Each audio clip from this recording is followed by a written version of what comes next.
je suis aussi toujours très gêné quand on aborde ce genre de questions par le fait que souvent, alors ce sont mes collègues journalistes, je le sais bien, mais vous l'êtes vous aussi, donc on peut se comprendre, qui mélangent allègrement le religieux, le spirituel et le mystique, comme si tout ça c'est la même chose. Or, quand même, je crois qu'on a intérêt à voir ce qui est de l'ordre de l'institution, tout en se disant, je suis très méfiant, je reconnais vis-à-vis de l'institution, tout en se disant que d'une certaine manière, elle est aussi nécessaire. Là, je renvoie à tous les travaux de sociologie de quelqu'un comme Durkheim, aux travaux de Marcel Mauss, etc. C'est de montrer qu'il y a une structure religieuse de la société en tant que telle, et que donc l'institution, Dieu sait qu'elle est gênante, et qu'en même temps, on ne peut pas s'en passer. Alors que pour moi, le spirituel, je reconnais, c'est d'abord le spiritus, c'est-à-dire c'est le souffle de Dieu, le souffle de la transcendance, le souffle du principe premier. Ça, vous l'appelez comme vous voulez, selon la manière dont vous êtes engagé dans ce domaine, mais c'est beaucoup plus quelque chose qui est de l'ordre de ce que j'appellerais, je vais prendre un vocabulaire chrétien, quelque chose qui est de l'ordre de la Pentecôte, c'est-à-dire quelque chose que l'on reçoit d'une certaine manière.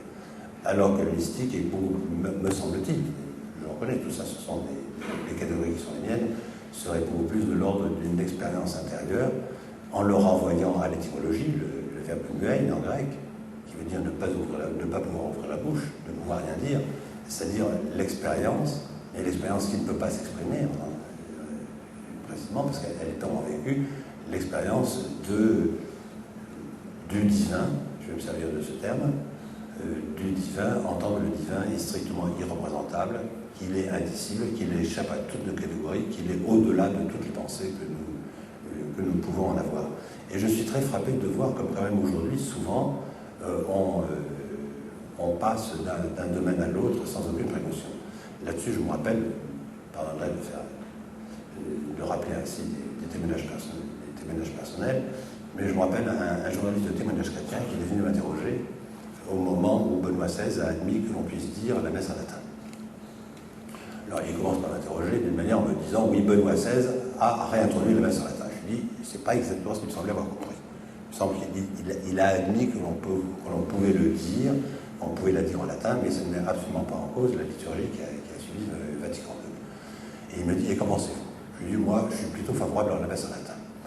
Donc il me dit donc vous êtes du côté des intégristes. Je dis ah non, je suis absolument contre les intégristes. Et on voyait très bien, si j'étais favorable à la messe en latin, du coup, j'étais forcément du côté des intégristes. Et j'ai essayé de lui expliquer qu'il y avait plusieurs plans de réflexion. Est-ce qu'il y a plus de poésie, comme le disait Fabrice Midal, dans la messe en latin? Non, mais je ne me fais pas d'illusions. Je sais très bien que j'ai vécu mon enfance avec la messe en latin, et que donc il y a une aura, si on peut dire, de l'enfance qui joue. Donc ça, je ne me fais aucune illusion. Et puis, alors là, c'est la réflexion de celui qui a fait de la sociologie en moi, de voir que dans toutes les grandes religions, généralement, les offices sont toujours dits dans une langue morte. C'est-à-dire quelque chose qui symboliquement renvoie à quelque chose qui serait de l'ordre du secret. Alors, c'est vrai que là, de ce point de vue-là, je suis plutôt favorable, mais je ne prétends pas que j'ai raison. Pourquoi je milite, c'est de dire que nous sommes dans des domaines où il ne faut pas mélanger toutes les catégories les unes avec les autres. Tout simplement, il faut essayer de faire les distinctions nécessaires, tout en sachant qu'en même temps, ces distinctions ne sont pas si faciles. Parce que là, je prends l'exemple de quelqu'un pour qui j'ai une immense affection, qui est saint François d'Assise, dont on sait à quel point il était en rupture avec, au moins, disons, l'esprit de l'Église de son temps, et qui, en même temps, n'a jamais voulu rompre avec l'Église. C'est-à-dire qu'il y avait un rapport à la fois de très grande liberté et en même temps de soumission. Oui, je crois même qu'on peut dire le mot pour saint François, de soumission à l'Église en tant que telle. C'est-à-dire qu'il y a quelque chose d'extraordinairement dialectique. On ne peut pas simplement penser par catégorie, c'est blanc, c'est noir, je suis pour l'Église, je suis contre l'Église, je suis pour l'institution, je suis contre l'institution, je suis pour la mystique, je suis contre ceux qui s'opposent à la mystique, etc. On est toujours obligé de voir les relations qu'il y a entre les différents domaines, me semble-t-il.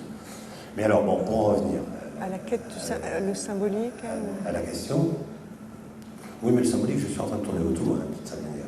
Je crois que quand même, il y a ce que j'appellerais, je vais reprendre un terme à la physique traditionnelle, un phénomène de d'hystérésis dans l'usage de la raison dans notre Occident et dans notre désenchantement. Parce que je suis frappé de voir comme ceux qui prônent le désenchantement du monde, parce qu'il y a comme des gens qui sont absolument pour et qui militent.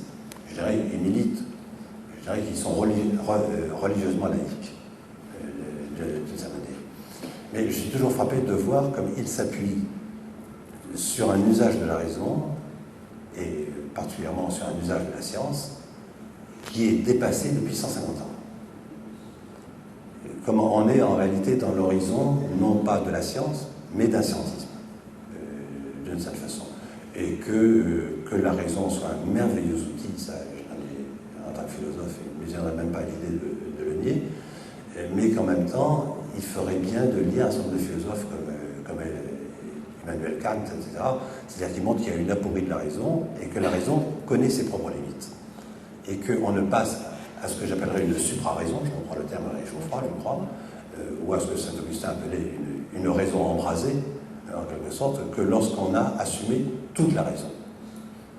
Et que c'est bien ce qui me gêne aujourd'hui, c'est de voir comme dans le débat, souvent, il y a ce qui est rationnel et ce qui est irrationnel.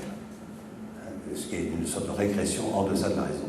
C'est-à-dire qu'on oublie qu'à mes yeux, le schéma est ternaire, il y a l'irrationnel, et il y a le rationnel, et il y a ce que j'appellerais le transrationnel. Le transrationnel. Oui, mais je dis le transrationnel exprès, parce que le transrationnel, pour bien le démarquer de l'irrationnel, c'est-à-dire ce qui est au-delà de la raison, mais la raison ayant été totalement assumée. Et c'est justement le mot trans que j'aime bien dedans. Vous savez, quand les latins parlaient, par exemple, de la Gaule transpadane, ça voulait dire la Gaule qui était au-delà du fleuve Pô, mais pour en même temps atteindre à cette Gaule transpadane, il fallait traverser le fleuve Pô. Et quand je dis transrationnel, ça veut dire c'est au-delà de la raison, mais il faut avoir totalement traversé la raison. Il faut totalement avoir assumé, il faut totalement avoir exercé la raison. Et donc ce n'est pas du tout un renoncement à la raison, c'est simplement de savoir qu'il y a quelque chose qui est au-delà. Et qu'il y a quelque chose, je dirais, à l'origine du monde ou au principe du monde qui justement échappe à la raison en tant que telle. C'est-à-dire là où on tombe sur le thème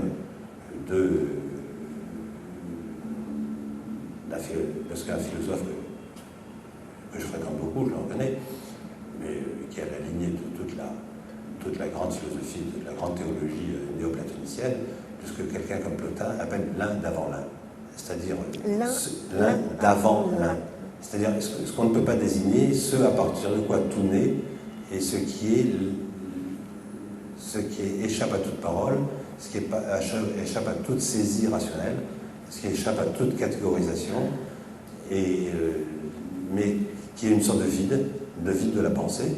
Enfin, en gros, c'est ce que je dirais, ce qu'on retrouve par exemple dans la vie de Moïse de Saint Grégoire de Nice. Je ne peux pas m'empêcher, je ne suis pas chrétien, mais je ne peux pas dire m'empêcher de dire ça.